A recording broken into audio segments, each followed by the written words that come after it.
La filosofía quechua. Joseph Sterman. Pensamiento quechua o incaico. Hablando en términos históricos, la etnia de los quechuas o runa, término del idioma quechua o runa simi para los miembros de este pueblo, fue identificada a menudo con el Tawantinsuyu, el imperio incaico o el imperio del sol, aproximadamente desde el 1300 hasta el 1535. A mediados del siglo XV, una revolución cultural inicia su expansión desde la zona occidental de América del Sur, en el corazón de la cordillera de los Andes. Luego de su contundente victoria militar sobre los chancas en 1438, el Inca Pachacutic empieza desde el Cusco un proceso de expansión cultural, económica y militar a lo largo y ancho de los Andes, abarcando 4.000 kilómetros de territorio de norte a sur, hoy ocupados por Colombia, Ecuador, Perú, Bolivia, Chile y Argentina, casi el doble que hay de España al norte de Noruega. En aproximadamente 100 años, las tropas incaicas lideradas sucesivamente por Pachacutic, Tupac Inca Yupanqui y Huayna Cápac, imponen una cultura que se nutre de más de 10.000 años de historia, con los valiosos aportes de las antiguas civilizaciones Chavín, Pararas, Mochica, Tiahuanacu, Nazca, Bari, Chimú y Lambayeque. El Tawantinsuyu, en su esplendor hacia finales del siglo XV, desarrollaba una política de uniformación cultural, mítica, el culto imperial del Inti o Sol, y filosófica que resultaba en la imposición del runa simi, quechua, como lingua franca imperial. Sin embargo, no se pudo subyugar a minorías culturales, lingüísticas y sapienciales como los aymara, los zurú, los pucara y otras que seguían usando sus lenguas nativas y cosmovisiones propias. Hablando de un pensamiento incaico, o incluso de una filosofía incaica, los autores se refieren al pensamiento o la ideología imperial oficial del Tawantinsuyu, que ciertamente ha sido una síntesis de influencias culturales y sapienciales de muchas culturas milenarias, heredadas por los nuevos señores quechua-hablantes del Imperio del Sol.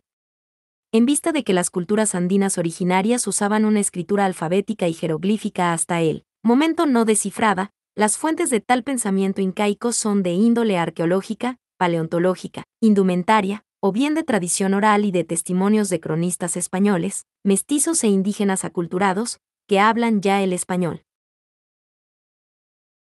Tratándose de una de las vertientes del pensamiento indígena del Abya Yala, expresión de la cultura Kyune, el pensamiento quechua no se limita a la época histórica del Tawantinsuyu, sino que sigue existiendo, en forma más o menos sincrética y clandestina, durante la colonia y la vida republicana de los nuevos estados en el ámbito andino, por lo que se prefiere el denominador de pensamiento quechua sobre el de pensamiento incaico. Pensamiento o filosofía quechua. Al referirse a las filosofías indígenas en general o a las filosofías andinas en particular, la Academia Filosófica tiende a cualificar este tipo de filosofías como pensamiento, etnofilosofía, cosmovisión o simplemente sabiduría. Como con cualquier filosofía, se trata de filosofías contextuales, y el contexto en este caso es sobre todo de tipo cultural, étnico y religioso. Es cierto que en el caso del pensamiento quechua, o de la filosofía quechua, no existen textos históricos de primera mano, no hay autoría individual y no existen instituciones de elaboración y difusión del saber filosófico, universidades, institutos, comunidades de sabios. Sin embargo, desde una perspectiva intercultural, se trata de un pensamiento filosófico distinto de 2. La tradición occidental dominante, e incluso distinto de la gran mayoría de corrientes filosóficas de América Latina. Evidentemente, hay problemas epistemológicos y metodológicos en el momento de la elaboración y sistematización de una filosofía quechua. Por la falta de fuentes escritas, hay que buscar otro tipo de fuentes, que son sobre todo la tradición oral, la subconsciencia colectiva, el universo simbólico religioso y ritual, los relatos indirectos de los primeros cronistas, y los esfuerzos indígenas de los últimos años por desclandestinizar la sabiduría milenaria quechua. No se trata, entonces, de elaborar una filosofía desde cero, sino de articular, expresar y sistematizar un pensamiento milenario, que existía antes, con y después de la conquista española, y que sigue existiendo en gran parte de los Andes de Sudamérica, desde Colombia hasta el norte de Argentina. Este trabajo de análisis y sistematización merece el título de Filosofía. Lengua, cultura y pensamiento quechua. El término español, quechua, que deriva de la palabra quechua cuesba, región de quebradas. En primer lugar es una referencia lingüística. El quechua o runa simi, lengua de gente, es parte de una familia lingüística, a la que pertenece el aymara, que se originó de una etnia asentada en las cercanías de Cusco en Perú, pero que era de origen altiplánico, cerca del lago Titicaca. Según las investigaciones, el quechua es una derivación del aymara, con la influencia adicional de otras lenguas, pucara, bari, urú. Por la expansión del pueblo quechua, a partir del siglo XIV de nuestra era, a través del imperio incaico, la lengua quechua se convierte no solamente en la lengua oficial del Tavantinsuyo, sino que era promovida como lengua franca en todas las regiones, aunque no pudo imponerse del todo. Por los contextos regionales y el contacto con otras lenguas, el runa simi actual tiene una variedad lingüística significativa. El quichua de Ecuador, el quechua ancasino de Perú, el quechua collao del altiplano peruano, el quechua cochabambino de Bolivia o el quechua de las provincias noroccidentales de Argentina tienen una diversidad fonética, morfológica y semántica impresionante. A pesar de los esfuerzos de la Academia de la Lengua Quechua, no se logró hasta la fecha uniformar la gramática y la escritura. Esta última, como se trata de una lengua ágrafa, tenía que adaptarse al alfabeto latino, introduciendo signos auxiliares, apóstrofes y diéresis, y limitando las vocales a 3, a, e, u. La lengua quechua o runa simi se ha convertido en base y trasfondo de lo que viene a ser la cultura quechua o, mejor, las culturas quechuas, que abarcan los ámbitos culturales en los que tal lengua predomina, desde el sur de Colombia hasta el norte de Argentina. La llamada cultura quechua, un tipo ideal, es el resultado de un largo proceso de hibridación, superposición, interpenetración y asimilación entre diferentes culturas, tanto en tiempos precoloniales como en los últimos 500 años. No se trata de una cultura pura, netamente indígena y originaria, sino de un universo cultural híbrido y sincrético que corresponde al mestizaje cultural de la gran mayoría de las personas quechuas. Las culturas andinas a las que pertenecen el pueblo y la cultura quechuas tienen muchos rasgos sapienciales, filosóficos y civilizatorios en común, sobre todo las culturas aymara y quechua.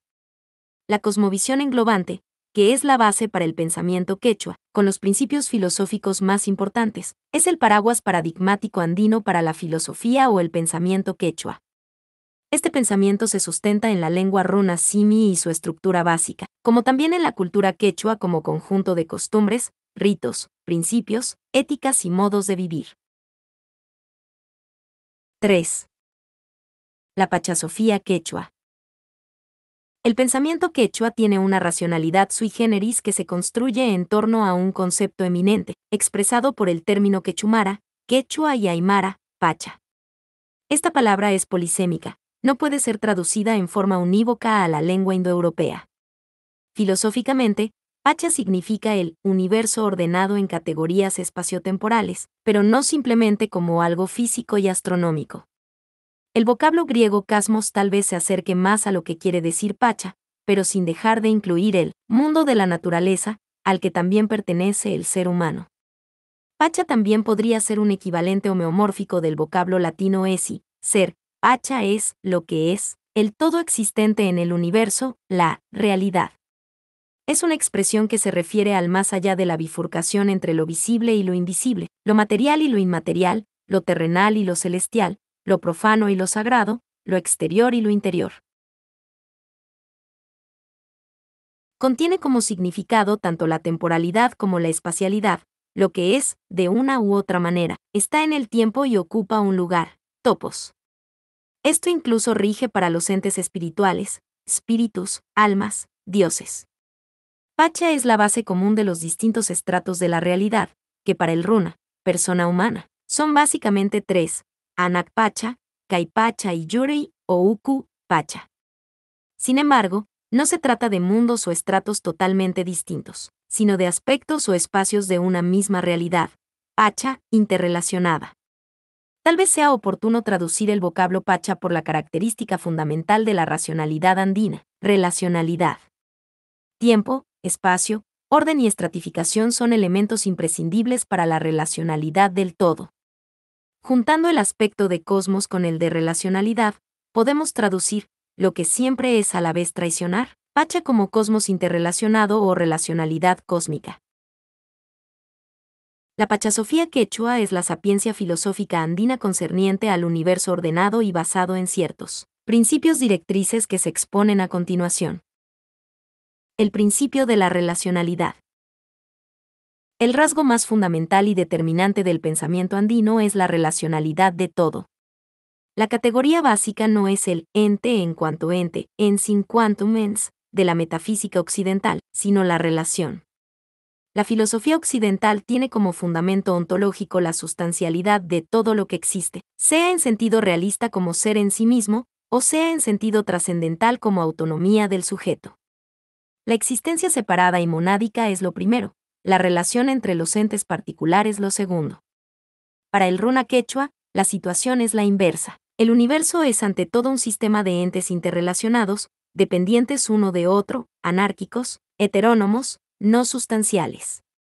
La relación, que en Occidente es un accidens real o una forma a priori de la razón, es la primera categoría ontológica. Es, para decirlo así, la verdadera sustancia no sustancial. Para el pensamiento andino, un ente particular siempre está en relación con otros, trascendencia. No es suficiente, no puede ser principio en sí mismo, es anárquico, es regido por una normatividad exterior, heteronomía, y no existe en sí mismo, relacionalidad. El principio de relacionalidad se puede formular de manera negativa y positiva. Negativamente dice que no puede haber ningún ente completamente carente de relaciones, y cuando se dice relaciones, hay que pensar en relaciones transeúntes o trascendentes, y no solamente en relaciones inmanentes o reflexivas. Esto quiere decir que para el pensamiento andino no hay entes absolutos, absolveré, soltar, desconectar, en sentido estricto. La concepción de la absolutidad en el mundo andino es un concepto anatópico u occidentogénito. Positivamente, el principio de relacionalidad dice que cada ente, acontecimiento, estado de conciencia, sentimiento, hecho y posibilidad se halla inmerso en múltiples relaciones con otros entes, acontecimientos, estados de conciencia, sentimientos, hechos y posibilidades. La realidad. 4. Como un todo holístico, recién existe, como conjunto de seres y acontecimientos interrelacionados.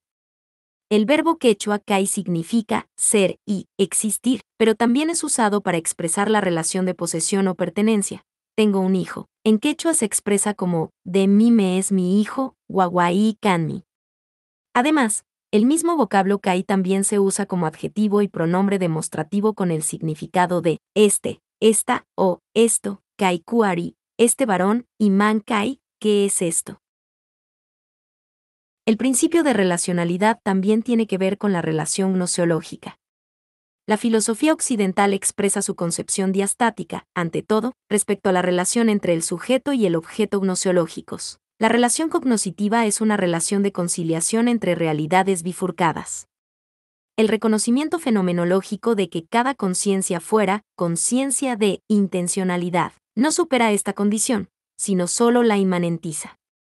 Más adelante, voy a discutir a fondo el concepto del sujeto y de la subjetividad. Por el momento solo quiero dejar anotado que la relacionalidad cognoscitiva andina no presupone una diástasis entre un sujeto conocedor y un objeto conocido. La relacionalidad, como base trascendental, arjé, de la concepción filosófica andina, se manifiesta en todos los niveles y los campos de la existencia. Por eso puede ser llamada el axioma inconsciente de la filosofía andina y la clave preconceptual de la interpretación hermenéutica de la experiencia del runa andino. Se expresa, entre otros, en algunos axiomas derivados o principios paralógicos andinos, que se explicitarán enseguida, principios de correspondencia, complementariedad, reciprocidad y ciclicidad.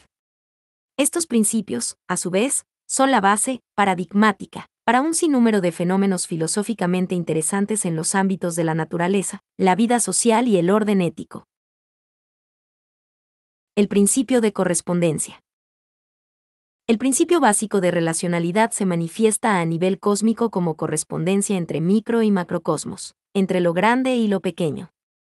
El orden cósmico de los cuerpos celestes, las estaciones, la circulación del agua, los fenómenos climáticos y hasta de lo divino tiene su correspondencia, es decir, encuentra respuesta correlativa en el ser humano y sus relaciones económicas, sociales y culturales.